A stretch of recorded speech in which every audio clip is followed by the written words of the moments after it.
Brickman here, and I'm here with the LEGO Star Wars sets 9515. This is Jabba's Palace, and this includes 717 pieces and retailed for $119.99 in US dollars. This was released in July 2012, so without further ado, let's get into this. Okay, so first of all, we're going to take things one part at a time. So first, let's take a look at this tower over here, and to make that easier, this is easily separatable from the rest of the palace, just like that. Okay, so I'm going to put this aside over there, and now let's take a look at this. We'll take a look at the exterior first, and as you can see, it looks pretty good from the outside. Like, I mean, sure, it's a little bland, but overall, I'd say it's pretty good. So over here, we have the entrance to Jabba's palace, and this is really cool because it's pretty accurate, I would say. First of all, they have these two things at the top here, but how this door opening mechanism works is you would take from here, this little red tile there, you pull that, and as you can see, the door will then slide open. But how do you keep this held up? Well, there is a little stick piece here, and you just slide that on there, and then your door should stay open. And then to close it, you would just take that out. What is pretty cool is, I mean, there's no special way to access it. You just have to use your finger here. You push that out, and you have this little, that little droid thing talking to C-3PO. And that uses a nice printed piece as well, so that's pretty cool to get.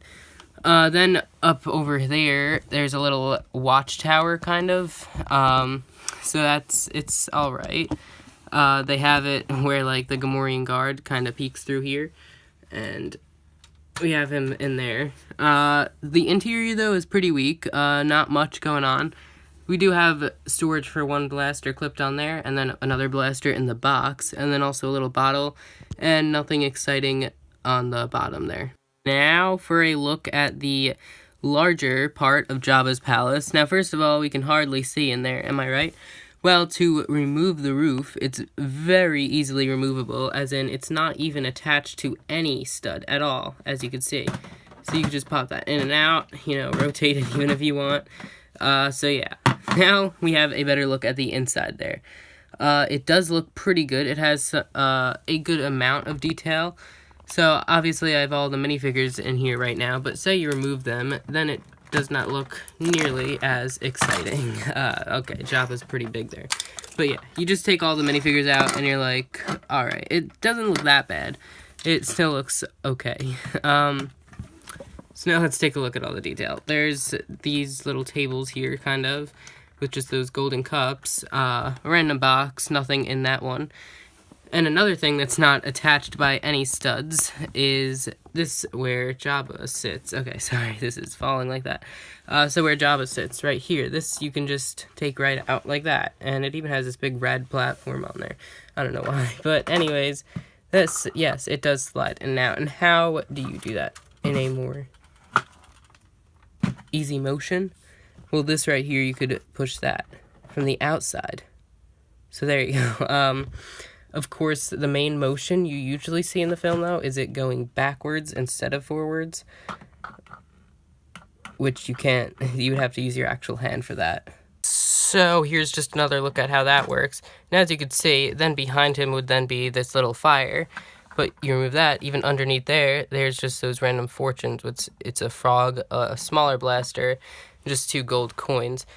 So anyways, what's going on here? Well, they really do accurately represent the scene, and I'm very happy with that, because then over here, another dark red tile.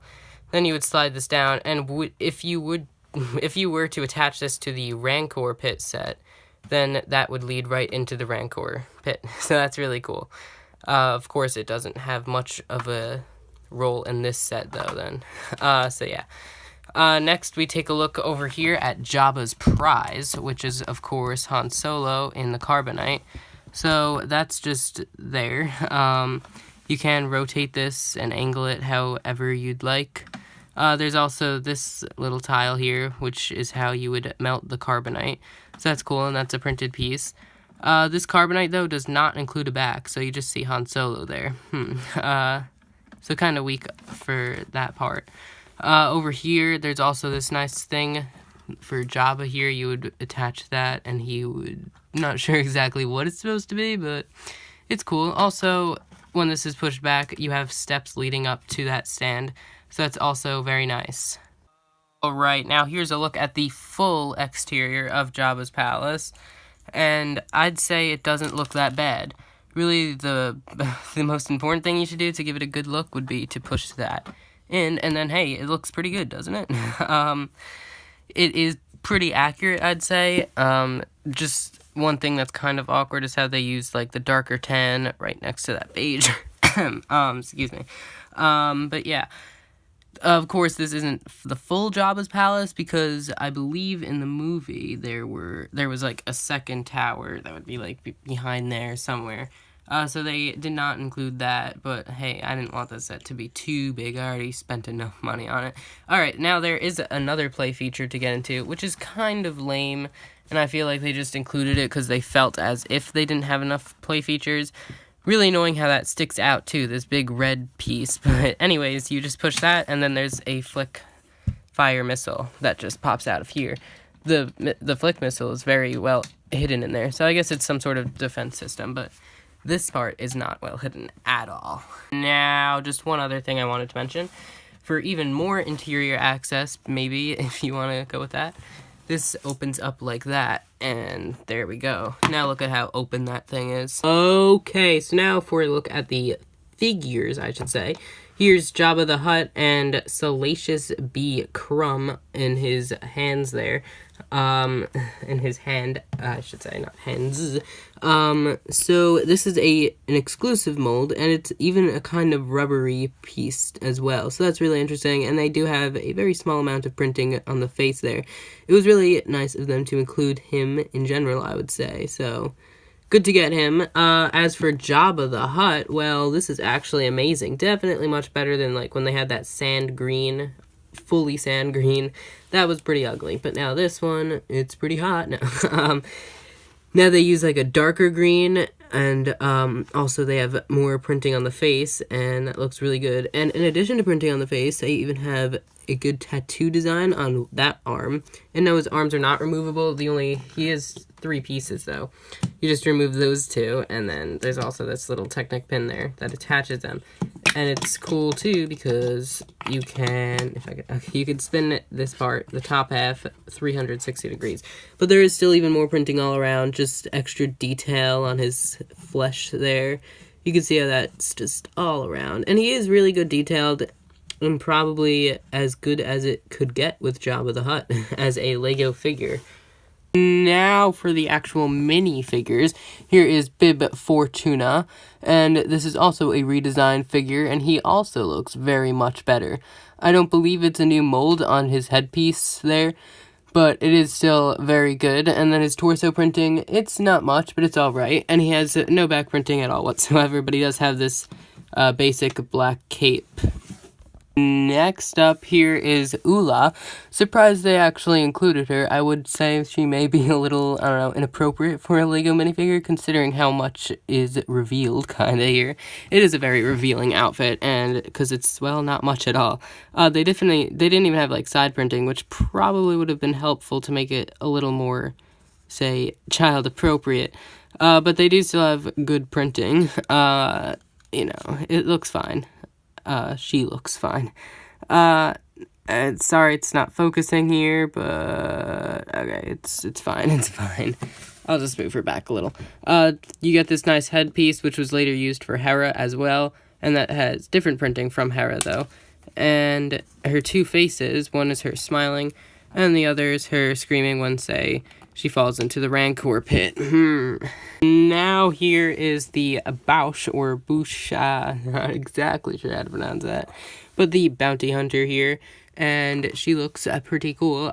She has this thermal detonator accessory and another accessory, which, if you didn't see my unboxing for this set, I did not receive that in the package, because I got this from eBay, but anyways, good torso printing and leg printing, and this is a very nice mold for her helmet here. And take a look at her from the back. You got that little jetpack going, or kinda. And the helmet even looks great from the back. Now here's her back torso printing. And, oh, whoa, this is Princess Leia. Well, that's a surprise.